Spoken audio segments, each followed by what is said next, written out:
Hi friends, welcome to ತನು ಸ್ವಯಂ ಅಡುಗೆ. ಇವತ್ತಿನ ದಿನ ಬಿಸಿ ಬಿಸಿಯಾಗಿ ಬೆಣ್ಣೆ ಉಂಡೆ ಥರ ಬಾಯಲ್ಲಿ ಇಟ್ಟರೆ ಕರಗುವಂಥ ರಾಗಿ ಮುದ್ದೆ ಮಾಡೋದು ನೋಡೋಣ. ಬನ್ನಿ ಹೇಗೆ ಮಾಡೋದು ಅಂತ ನೋಡೋಣ. ನಾನಿಲ್ಲಿ ಒಂದು ಪಾತ್ರೆಗೆ 1 ಗ್ಲಾಸ್ ಆಗುವಷ್ಟು ನೀರನ್ನು ಹಾಕ್ಕೊಂಡಿದ್ದೀನಿ. ಜೊತೆಗೆ ಒಂದು ಅರ್ಧ ಟೀ ಸ್ಪೂನ್ ಆಗುವಷ್ಟು ಉಪ್ಪು ಅಥವಾ ರುಚಿಗೆ ಎಷ್ಟು ಬೇಕಷ್ಟು ನೋಡಿಕೊಂಡು ಉಪ್ಪನ್ನು ಹಾಕ್ಕೊಳ್ಳಿ. ನಾನಿಲ್ಲಿ 1 ಹಿಡಿ ಆಗುವಷ್ಟು ರೈಸ್ ಏನಿರುತ್ತೆ ನೋಡಿ, ರೈಸ್ ಮಾಡ್ಕೊಂಡಿರ್ತಿರಲ್ಲ ಅನ್ನವನ್ನು, ಅದನ್ನು ಹಾಕ್ಕೊಂಡಿದ್ದೀನಿ. 1 ಟೀ ಸ್ಪೂನ್ ಆಗುವಷ್ಟು ತುಪ್ಪ ಕೂಡ ಹಾಕ್ಕೊಂಡು ಗ್ಯಾಸ್ ಫ್ಲೇಮ್ ಮೇಲೆ ಇಟ್ಕೊಂಡು ಇದನ್ನು ಬಿಸಿ ಆಗಕ್ಕೆ ಬಿಡೋಣ. ನೀರನ್ನು ಕುದಿಯಕ್ಕೆ ಬಿಡೋಣ. ಮೀಡಿಯಮ್ ಉರಿನಲ್ಲಿ ಇಟ್ಕೊಂಡು ಕುದಿಯಕ್ಕೆ ಬಿಡಿ. ಅಷ್ಟರೊಳಗೆ ನಾನಿಲ್ಲಿ ಒಂದು ಟೀ ಕುಡಿಯೋ ಕಪ್ಪಿಂದ ಅರ್ಧ ಕಪ್ ಆಗೋಷ್ಟು ನೀರನ್ನು ತೊಗೊಂಡಿದ್ದೀನಿ. ಇದು ಬಿಸಿ ನೀರೇನಲ್ಲ, ತಣ್ಣೀರೇ. ಇದಕ್ಕೆ ನೋಡಿ ಒಂದೂವರೆ ಟೀ ಸ್ಪೂನ್ ಆಗೋಷ್ಟು ನಾನಿಲ್ಲಿ ರಾಗಿ ಹಿಟ್ಟನ್ನು ಹಾಕ್ಕೊಂಡಿದ್ದೀನಿ. ಹಸಿ ಹಿಟ್ಟಿರುತ್ತಲ್ಲ ಅದನ್ನೇ ಹಾಕ್ಕೊಂಡು ಚೆನ್ನಾಗಿ ಮಿಕ್ಸ್ ಮಾಡ್ಕೋಬೇಕು. ನೀರು ಜೊತೆ ಪೂರ್ತಿಯಾಗಿ ಸ್ಲರಿ ಥರ ಮಿಕ್ಸ್ ಮಾಡ್ಕೊಳ್ಳಿ. ಗಂಟುಗಳಿಲ್ಲದೆ ಇರೋ ಥರ ಮಿಕ್ಸ್ ಮಾಡ್ಕೋಬೇಕು. ಅದೇನು ತುಂಬ ಈಸಿಯಾಗಿ ಮಿಕ್ಸ್ ಆಗುತ್ತೆ, ಗಂಟೆ ಏನೂ ಆಗೋದಿಲ್ಲ. ಹಸಿ ಹಿಟ್ಟಾಗಿರೋದ್ರಿಂದ ತಣ್ಣೀರಲ್ಲಿ ಗಂಟಾಗಲ್ಲ, ಕ್ಲೀನಾಗಿ ಮಿಕ್ಸ್ ಆಗುತ್ತೆ. 1-2 ಸರಿ ಈ ಥರ ಸ್ಪೂನಿಂದ ಮಿಕ್ಸ್ ಮಾಡಿಕೊಂಡ್ರೆ ಸಾಕು. ಇವಾಗ ನೋಡಿ, ಪೂರ್ತಿಯಾಗಿ ಯಾವುದೇ ಗಂಟುಗಳಿಲ್ಲದೆ ಇರೋ ಥರ ಇದು ಸ್ಲರ್ರಿ ರೆಡಿಯಾಗಿದೆ. ಸ್ಲರ್ರಿ ಅಂತ ಹೇಳ್ಬೋದು, ಅಥವಾ ನೀರಲ್ಲಿ ಮಿಕ್ಸ್ ಮಾಡಿರುವಂಥ ರಾಗಿ ಹಿಟ್ಟಿನ ನೀರು ಅಂತ ಹೇಳ್ಬೋದು. ಇಷ್ಟು ತೆಳುವಾಗಿದ್ದರೆ ಸಾಕಾಗತ್ತೆ. ಇವಾಗ ನಾವು ಆವಾಗಲೇ ಬೇಯಕ್ಕಿಟ್ಟಂಥ ನೀರೇನಿದೆ ನೋಡಿ, ಇನ್ನೇನು ಕುದಿ ಬರ್ತಾ ಇದೆ ಅನ್ನೋ ಟೈಮ್ನಲ್ಲಿ ನಾನಿಲ್ಲಿ ಕಲಸಿದಂಥ ರಾಗಿ ಹಿಟ್ಟನ್ನು ಇದಕ್ಕೇನೆ ಹಾಕ್ಕೊಂಡು ಮಿಕ್ಸ್ ಮಾಡ್ಕೊಳ್ತೀನಿ. ನೀವು ನೋಡ್ತಿರ್ಬೋದು, ಚೆನ್ನಾಗಿ ಮಿಕ್ಸ್ ಮಾಡಬೇಕು. ಹಾಕಾದ್ಮೇಲೆ ಇದನ್ನು ಮೀಡಿಯಮ್ ಉರಿನಲ್ಲಿ ಇಟ್ಕೊಂಡು ಒಂದು 2-3 ಕುದಿ ಬರೋವರೆಗೂ ಕುದಿಸ್ಕೊಳ್ಬೇಕು. ಆವಾಗ ಹಿಟ್ಟು ಹಾಕಿರೋದೇನಿದೆ ಚೆನ್ನಾಗಿ ಬೆಂದಿರುತ್ತೆ, ಕುದ್ದಿರುತ್ತೆ. ಈಗ ನೋಡ್ತಿರ್ಬೋದು, 1-2 ಕುದಿ ಬರ್ತಾ ಇದೆ. ಇನ್ನೂ ಚೆನ್ನಾಗಿ ಕಲರ್ ಚೇಂಜ್ ಆಗಬೇಕು. ಪೂರ್ತಿಯಾಗಿ ಕೆಂಪಗೆ ಕಲರ್ ಆಗೋವರೆಗೂ ನೀವು ಇದನ್ನು ಕುದಿಸ್ಕೊಳ್ಬೇಕು. ಇವಾಗ ನೋಡಿ, ಕಲರ್ ಈ ಥರ ಇದೆಯಲ್ಲ, ಚೆನ್ನಾಗಿ ಕುದ್ದಾದ್ಮೇಲೆ ಪೂರ್ತಿ ಕಲರ್ ಚೇಂಜ್ ಆಗುತ್ತೆ ಇದ್ರದ್ದು. ಈ ರಾಗಿ ನೀರೇನಿದೆ ನೋಡಿ, ಇದ್ರದ್ದು ಒಂಥರ ಗಂಜಿ ಅಂತಲೇ ಹೇಳ್ಬೋದು. ಈ ಥರ ಗಂಜಿ ಮಾಡಿಕೊಂಡು ರಾಗಿ ಮುದ್ದೆ ಮಾಡಿದ್ರೆ ತುಂಬಾ ಸಾಫ್ಟಾಗಿ ಬಾಯಲ್ಲಿಟ್ಟರೆ ಕರಗುವಂಥ ಬೆಣ್ಣೆ ಥರ ರಾಗಿ ಮುದ್ದೆನ ನೀವು ಮನೆಯಲ್ಲಿ ಸುಲಭವಾಗಿ ಮಾಡ್ಬೋದು. ನಾನು ಇದೇ ಥರ ಮಾಡೋದು, ನನಗೆ ತುಂಬಾ ಸುಲಭವಾದಂಥ ವಿಧಾನ ಇದು. ನಾನು ತುಂಬ ಈಸಿಯಾಗಿ ಮಾಡಿಬಿಡ್ತೀನಿ ಈ ಥರ ರಾಗಿ ಮುದ್ದೆನ. ಇನ್ನೂ ಕಲೀಲೇ ಇರೋರು ಇದನ್ನು ಟ್ರೈ ಮಾಡ್ಬೋದು. ಇನ್ನು ರಾಗಿ ಮುದ್ದೆ ಮಾಡೋಕ್ಕೆ ಬರದೇ ಇರೋರು ಈ ಮೆಥಡನ್ನು ಫಾಲೋ ಮಾಡ್ಬೋದು. ತುಂಬ ಸುಲಭ ಆಗುತ್ತೆ ನಿಮಗೆ. ಇವಾಗ ನೋಡಿ, ಕುದಿ ಬರ್ತಾ ಇದೆ, ಕಲರ್ ಕೂಡ ಚೇಂಜ್ ಆಗಿದೆ ಹಿಟ್ಟಿಂದು. ಇವಾಗ ನಾನಿಲ್ಲಿ 1 ಕಪ್ ಆಗೋಷ್ಟು ಹಿಟ್ಟನ್ನು ತೊಗೊಂಡಿದ್ದೀನಿ, ಅಂದರೆ ರಾಗಿ ಹಿಟ್ಟನ್ನು ತೊಗೊಂಡಿದ್ದೀನಿ, ಹಸಿ ಹಿಟ್ಟು. 1 ಕಪ್ ಅಂದರೆ ಆಲ್ಮೋಸ್ಟ್ ಒಂದು 1/4 kg ಅಂತ ಹೇಳ್ಬೋದು. 250 ಗ್ರಾಮು. 1 ಗ್ಲಾಸ್ ನೀರಿಗೆ 250 ಗ್ರಾಮ್ ಅಷ್ಟು ನಾನಲ್ಲಿ ರಾಗಿ ಹಿಟ್ಟನ್ನು ಹಾಕ್ಕೊಳ್ತಾ ಇದ್ದೀನಿ. ಈ ಥರ ನೋಡಿ ಹರಡ್ಕೊಳ್ಬೇಕು ಮೇಲ್ಗಡೆ.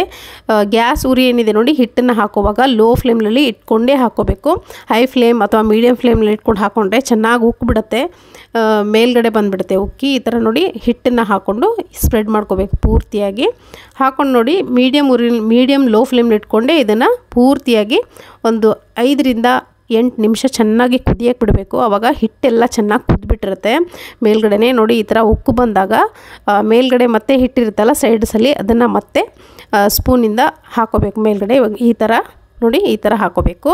ಅದು ಕೂಡ ಚೆನ್ನಾಗಿ ಕುದಿಯುತ್ತೆ. ಆವಾಗ ಒಂದು 5-8 ನಿಮಿಷ ಇದನ್ನು ಚೆನ್ನಾಗಿ ಕುದಿಸ್ಬೇಕು. ಆವಾಗಲೇ ನಿಮಗೆ ಪರ್ಫೆಕ್ಟಾಗಿ ಮಾಡೋಕ್ಕೆ ಬರೋದು.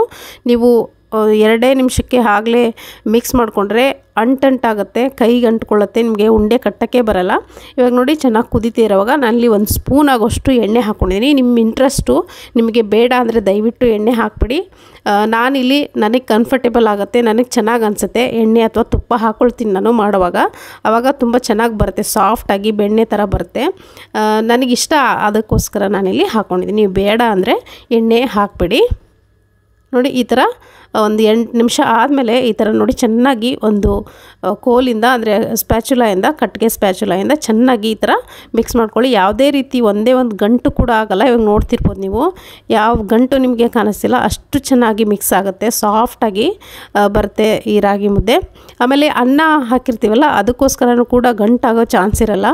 ಮಿಕ್ಸ್ ಮಾಡ್ಕೊಳ್ಳೋ ಪ್ರೊಸೀಜರ್ ಕೂಡ ಸ್ವಲ್ಪ ಲೆಂತಿ ಆಗುತ್ತೆ. ಸ್ವಲ್ಪ ಚೆನ್ನಾಗಿ ಮಿಕ್ಸ್ ಮಾಡ್ಕೋಬೇಕು. ಗ್ಯಾಸ್ ಫ್ಲೇಮಲ್ಲಿ ಇಟ್ಕೊಂಡು, ಲೋ ಫ್ಲೇಮಲ್ಲಿ ಇಟ್ಕೊಂಡೆ ಇದನ್ನು 1-8 ನಿಮಿಷ ಇದನ್ನು ಚೆನ್ನಾಗಿ ಮಿಕ್ಸ್ ಮಾಡ್ಕೊಳ್ಳೇಬೇಕು.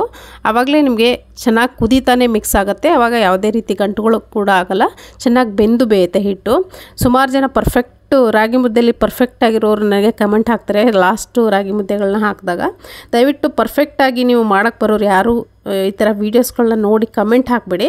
ನಾನು ಇನ್ನೂ ಯಾರ್ಯಾರು ಕಲಿದೇ ಇರೋರು ಇರ್ತಾರಲ್ಲ, ಅವ್ರಿಗೆ ಯೂಸ್ ಆಗಲಿ ಅಂತ ನಾನು ವೀಡಿಯೋಸ್ ಹಾಕೋದು. ಅವರು ನೋಡಿ ಅವ್ರಿಗೆ ಒಂದು ಸ್ವಲ್ಪ ಹೆಲ್ಪ್ ಆಗುತ್ತೆ. ನೀವು ಎಲ್ಲ ಪರ್ಫೆಕ್ಟಾಗಿ ಬರೋರು ನೋಡಿ ಕಮೆಂಟನ್ನು ಹಾಕ್ಬಿಡಿ ದಯವಿಟ್ಟು. ಇವಾಗ ನೋಡಿ, ಚೆನ್ನಾಗಿ ಮಿಕ್ಸ್ ಮಾಡ್ಕೊಳ್ತಾ ನಾನು ಬೇಯಿಸ್ಕೊಂಡಿದ್ದೀನಿ. ಇವಾಗ ಇದರಿಂದ 1 ಸ್ಪೂನ್ ಹಿಟ್ಟನ್ನು ತೊಗೊಂಡು ಒಂದು ಪ್ಲೇಟ್ಗೆ ಹಾಕ್ಕೊಂಡು ನೋಡಿ, ನೀರನ್ನು ಸ್ವಲ್ಪ ಸವರ್ಸ್ಕೊಂಡು ಇಟ್ಕೊಂಡಿದ್ದೀನಿ ಪ್ಲೇಟ್ಗೆ.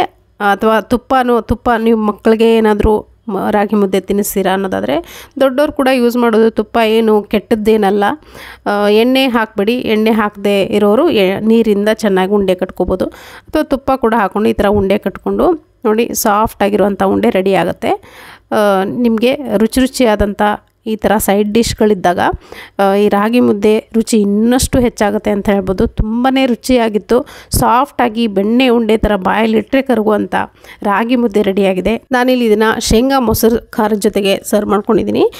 ಆಲ್ರೆಡಿ ಈ ಶೇಂಗಾ ಮೊಸರು ಖಾರ ನಾನು ಅಪ್ಲೋಡ್ ಮಾಡಿದ್ದೀನಿ. ಇನ್ನೂ ಯಾರು ನೋಡಿಲ್ಲ ಡಿಸ್ಕ್ರಿಪ್ಷನ್ ಲಿಂಕ್ ಇರುತ್ತೆ, ಅಲ್ಲಿ ನೋಡಿ.